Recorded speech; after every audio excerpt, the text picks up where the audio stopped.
good afternoon, ladies and gentlemen. Welcome to another Propagandacast Lehr with your hosts. Yes, indeed, you guessed correctly, Imperial Dane. And today's topic is the M3A1 Light Scout Car. Yes, indeed, it is that one, not the other one, which is next to there. And of course, you might be wondering, well, what's the basics on this one, Dane? Whoops, hang on. That's a bit too fast. I mean, the Scout Car is itself fast, but, you know, not that fast. And one of the things about the Scout Car is the fact it is a fast vehicle. It's a fast transport vehicle with machine guns mounted on it, a 50 caliber at the front, 30 caliber at the rear. And you might be wondering, well, what does this makes this so special? I mean, again, it's the capability of transporting troops inside it and actually shielding them to a large extent, which actually, in some regards, makes it a rather nasty little vehicle. Right here, one of the more common configurations, actually popping some flamethrower engineers inside it. In which case you have an improvised flamethrower vehicle, which can pretty much win in any game up close. Overall, in the early game, also, the only real serious threat are grenadiers. They're panzerfast, which also basically means you don't want to get too close to them. You might want, well, what can I use my Scout Car against then? I mean, usually a German player will not be relying on them, in which case you can have plenty of other things. Use that, for example, the MD-42 there will provide a nice target, and even there on the open with some 50 caliber 5 can even do some harm to your grenadiers. So that's also something to keep in mind. It is hardly actually useless, even against grenadiers that generally you don't want to get caught. Enemy squad has a sighting. Too many of them because grenadiers acting large numbers can damage. So unless you've got a sniper in it, I mean, and that's not going to be popular by the way though. I mean, there's not really a lot your opponent can do about it. Of course, also having engineers in it also serves you as a quite quick source to actually repair the Scout Car. So in that regard, it's also quite handy right here. I mean, you see also again it can be used for rather quick harassment of points, drawing out your opponent. In several regards, it seems that by being able to shift the unit here quickly from place to place, faster than your opponent necessarily can react. We're builders, not killers. Why are they shooting like again, your opponent will be utilising grenades to try and catch it. Again, that's the point where you sort of, you know, get the little advantage on it. Now, of course, again, you know, don't drive into too much machine gun fire either. And also, you know, it's the front that's the toughness is severe, you know, not really that much. Of course, the important thing is if it goes to the opponent focusing down, you quickly abandon it because that's actually important. And you might be wondering, why is it important to get out in time? Because the thing is, if there are units still in it, there's a chance there'll be nasty casualties, and you can't fatten risk a squad wipe, although that is pretty rare. Usually you'll see, for example, about 2 to 3 squad members. On occasion you can even see 4 or 5 squad members die, depending on the size of the squad as the vehicle cooks up. So in that regard, there's also something to keep in mind while utilising the Scout Car. In that regard, again, it's not a tank. Again, be careful and wary of some sources.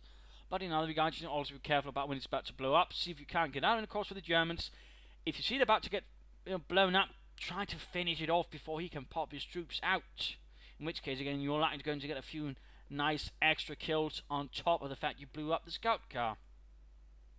So right here, of course, we saw one utilization of the M3A1. Did a bit, you know, basically forced our opponent here to draw away 2 Grenadier squads actually to try, if not, well, 2 Grenadier squads to actually try and deal with it, which actually left the front line a lot weaker and less populated, which in those regards then, of course, gives the Soviet player more chance to push through there. And of course, in that regard, you know, that is one of the major advantages of the Scout Car. Again, that's basically running around, causing your opponent quite the fuss by constantly forcing him to rearrange his forces, shift things about, and again, also with support weapons, force him to keep them much more closely guarded, because otherwise you risks them getting flanked and likely even wiped out.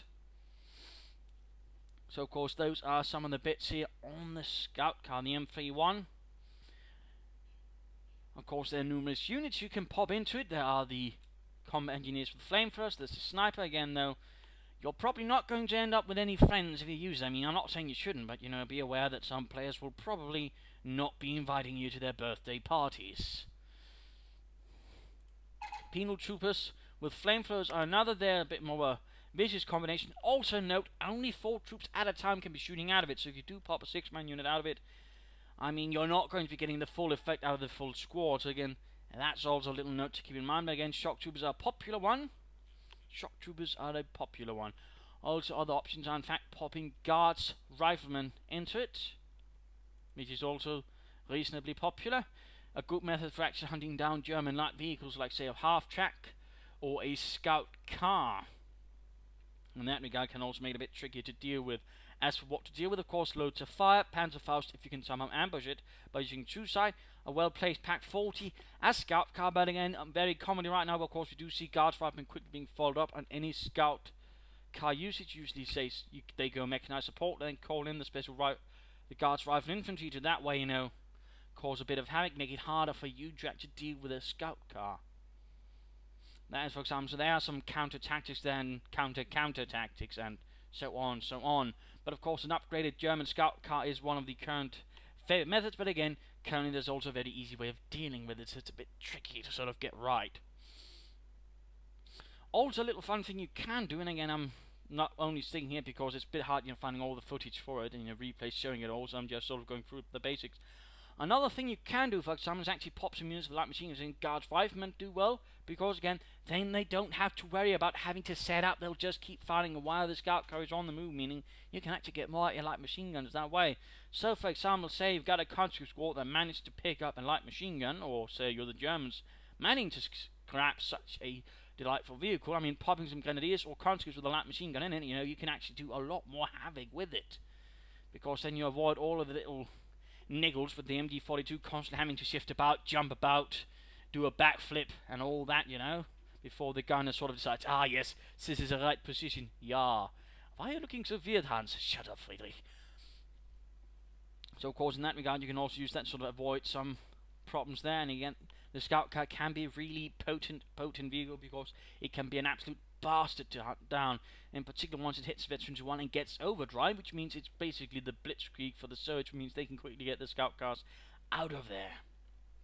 But again, not very doable, be mindful of the crews, but again, you know, it can pretty much make any unit you stuff into it, highly mobile, and actually in those regards highly potent and rather difficult to hunt down.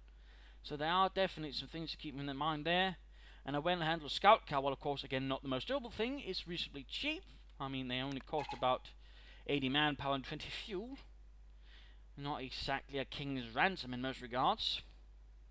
No, of course, you keep losing them, it'll quickly, you know, add up in terms of a big bill, but still, it rather gives you some effort there to sort of keep a German player guessing and jumping around. And of course, for a German player, sort of want to avoid that.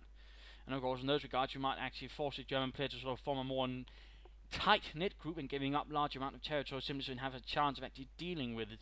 And of course that's also one of the main weaknesses. You can't really charge directly at a strong German defense with it. On the other hand, if the opponent player is even a slight crack, I mean, this one's really going to do some harm. So hopefully that has enlightened players a bit on the basics of the M3A1 scout car, giving them some ideas on how to utilize it, get the most out of it in their play against the fascist foe, or for that matter any fascists who might fall upon one and, you know, suddenly find themselves, ja, this is good, I shall name it Friedrich.